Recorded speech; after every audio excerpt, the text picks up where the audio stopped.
So we'll meet again. Though we need not rush, brother. I have more than enough time to wait for you.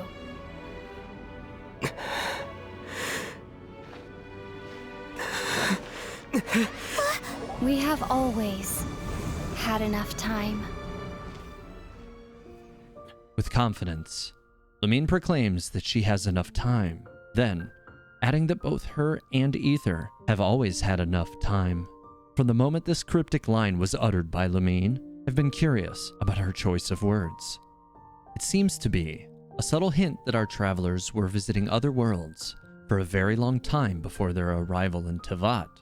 However, I theorized many months ago that I believed the sustainer of heavenly principles may have been what the people of Khaenri'ah recognized to be the god of time.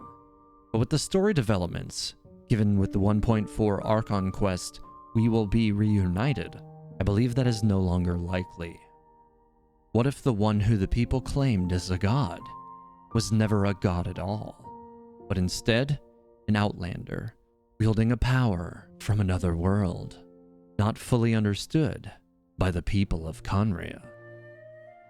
Paimon, our somewhat hot-headed, comic relief-providing traveling companion, has had an interesting role in the story thus far. By this I am not referring to the mystery of her origin, nor am I calling into question the symbols on display across her design, which may suggest some form of a connection to Celestia. What I am calling attention to is her curious mind. As our chosen protagonist's voice, more often than not, miHoYo often uses Paimon to ask the questions that we as the player ask as new developments arise. But occasionally, Paimon digs a bit deeper, asking questions that may not be so obvious to us in the moment. During the We Will Be Reunited questline, Paimon asks questions which are easy to overlook, but if you stop and think about it for a second, will cause you to double back and really consider the depth of that question. It is likely that miHoYo is doing this to foreshadow the bigger picture, giving us lots of little clues that will add up to a major revelation at some future point in the story, but also allows those of us who are truly invested in the story to immediately connect the dots in that moment for an even richer reveal. With this established, the question that Paimon asks, which I think helps us better understand Lumine's confidence and the knowledge that time is no factor, came after Aether described his first memories in Teyvat to her and Dainsleif. Lumine helped Aether to regain his consciousness within a meteorite. Panicked to leave, she tells Aether that the destruction of Khaenri'ah had thrown Teyvat into chaos and suggested that the two leave immediately. All of this was delivered to Aether without any context. He has no idea what's going on. It's likely he could easily see the destruction in the moment and would by all probability agree to flee with his sister at that time without question. Up until the point he described this, Aether had hidden these details, not from just us the players, but Paimon as well. Having just learned this information, Paimon immediately calls into question an important line of thinking. Lumine woke up first, but how long before Aether was it exactly? For now, it's quite difficult to pinpoint exactly the moment when the travelers may have arrived. We know Lumine was around long enough to, at minimum, learn the name of the nation which had been destroyed, but one doesn't simply stop someone and ask the name of a nation as it's being consumed by an unknown god in the middle of said calamity.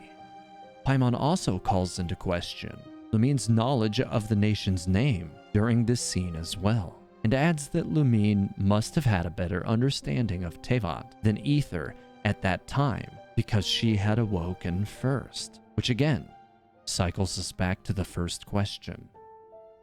How much time passed before she chose to awaken her brother? We do know that Lumine claims to have had her own journey within the world of Teyvat, and tells Aether that he would feel the same as she does after his own journey comes to completion as well. This knowledge brought still more questions we can't answer yet, but are certainly worth asking regardless. What if Lumine's journey actually started well before the 500-year gap caused by the Sustainer? Is it then possible Lumine intentionally neglected to awaken her brother for many hundreds of years, meanwhile using her natural abilities to appear as a god to the people of Khaenri'ah? Khaenri'ah was an ancient subterranean civilization which existed for many ages of Teyvat, with written accounts mentioning the nation as far back as the fall of Salvandagnir, which was logically no less than 500 plus years before the calamity, as the nobles of Mondstadt's aristocracy were known to have spent a great deal of time researching the ruins on Dragonspine. The final dynasty of Khaenri'ah, the Eclipse Dynasty, existed as a nation without the blessing of the gods. A nation which Dainsleif claims never had a god at all. That doesn't guarantee they didn't claim any all-powerful entities as their own. In fact, we know from an early and cryptic questline that there are mentions of a god of time as it relates to the Thousand Winds Temple, a structure located in the heart of the ruined Khaenri'ah settlement near Mondstadt, and clearly architecturally matching the other ruins which surround it. Also housed within these ruins are two sundials, one near the temple and another on the nameless island not far off the coast. Both boast inscriptions further suggesting a connection between time and wind. To what end is never explained, but there are several mentions throughout the extended lore which indicate that even some of the most noteworthy clans of Mondstadt, for a time, worship both the god of wind as well as a god of time. These sundials, relics to the god of time, are likely to have been constructed in the time after the Archon War, as a pretender god would have been sniffed out and quickly eliminated by the true gods of Teyvat, operating in the lands above ground. With the 7 Archons already presiding over their respective nations, seemingly unchallenged in the era after the war, most of the gods would have been unlikely to take arms again needlessly. So why then, of all regions, would Mondstadt become a popular above-ground settlement for the Khaenri'ah people? I believe the answer to this is simple, not buried in mystery, but rather sitting out in the open for all to see.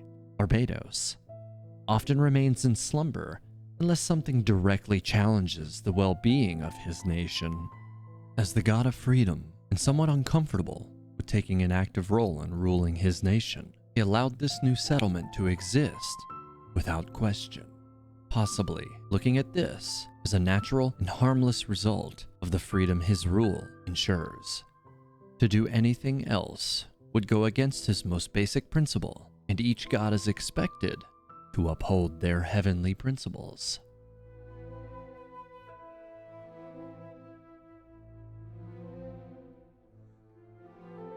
With an approximate setting beyond 1,000 years ago, I believe it is at this era our travelers first arrived in Teyvat.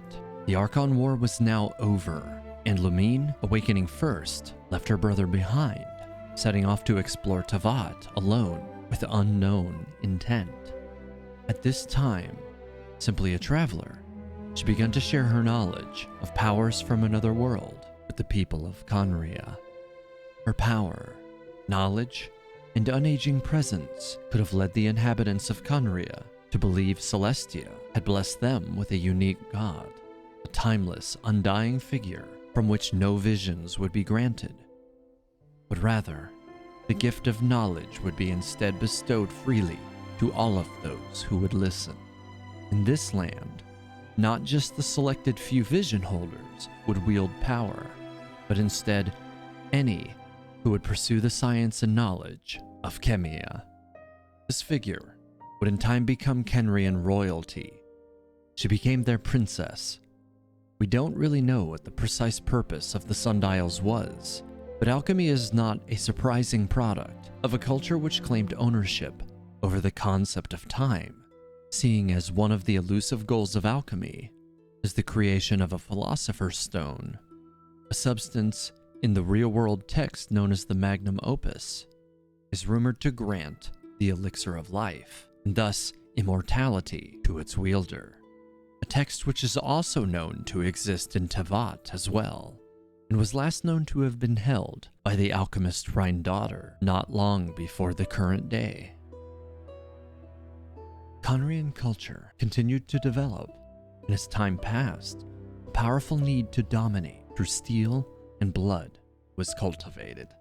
The people's knowledge and technology began to differentiate them from the other nations of Teyvat, confidently allowing them to claim land in whatever nation they deemed suitable, which may explain why the ruins of Teyvat are also sparsely populated with Khaenri'ah ruins. Possibly, these were a natural expansion as a result of their conquering nature. Lumine's goal, as I mentioned earlier, at this time is unknown to us. The Gnostic chorus tells a story of a royal heir in search of the Genesis Pearl, who was in some way deceived into believing she was the queen of the Kingdom of Darkness. But there are many chords of that chorus which ring out suggesting that this was never Aether and Lumine's journey at all, but rather the journey of another. A deception perhaps, or is our protagonist hiding this goal from us for the time being? Was Lumine's goal always to dethrone the gods of Celestia? Her influence could then explain why the people of Khaenri'ah became a war-focused society, and why their remnants are still burdened with that task as the Abyssal Order in the present day. This army was always the force with which she would wage her ongoing war with destiny. Khaenri'ah prospered and grew until the age-old adage of flying too close to the sun at last occurred. Believing themselves more powerful than any god, the alchemist Gold was driven mad with power and greed, creating their own army of dark and shadowy creatures. With this army, Gold attacked the lands of Teyvat in an ultimate effort to topple the Seven Nations. Senseless death and ruthless destruction followed wherever the monsters created by Gold stepped, resulting in the death of the Dendro Archon of that era. Celestia would tolerate this no further. Time was not dictated to exist among the heavenly principles. And so, a then unknown god descended to eliminate this threat at last with extreme prejudice. Lumine's hidden nation, where the god's gaze did not fall for a time now exposed, the walls closed in around her. She knew at this time her status as princess of Khaenri'ah was at its end. Her nation lay in ruin, her people cursed. Seeing no other alternative, she returned to her brother in a vain attempt to escape Teyvat. But, as we all know, escape would not be possible. Those who command the thrones of Celestia at last gazed upon the timeless outlander, who dared to rule a nation as a pretender archon. As such, the Sustainer wouldn't allow a being capable of bringing such discord to their lands to flee, absorbing first the traveler which caused such chaos, leaving Lumine to her fate in the abyss, and sealing Aether away 500 years. Why exactly Aether and Lumine ended up separated by 500 years is still a mystery. Was Aether's 500-year slumber a mercy on part of the unknown god? After all, he was not responsible for the Khaenri'ah threat. Or had the act of absorbing one twin with an otherworldly power proved to be too much for the unknown god, resulting in an inability to banish the second in a predictable way? For now, these questions too remain unanswered. What do you think of this tale of our sibling? Do you believe that Aether and Lumine are actually capable of controlling time on some level? Or at the very least, their otherworldly powers, knowledge, and unaging appearance could have resulted in the Khaenri'ah nation claiming a false god? I'd love to hear about it in the comments below. If you enjoyed the video, please leave a like, subscribe, and don't forget to hit the bell icon so that you're notified when my next video goes live. Lastly, join the Teyvat Historia Discord server, where you can discuss Genshin Impact's lore, theories, and mechanics with nearly 3,000 other community members. Thanks for watching Teyvat Historia. May the 7 guide you, travelers.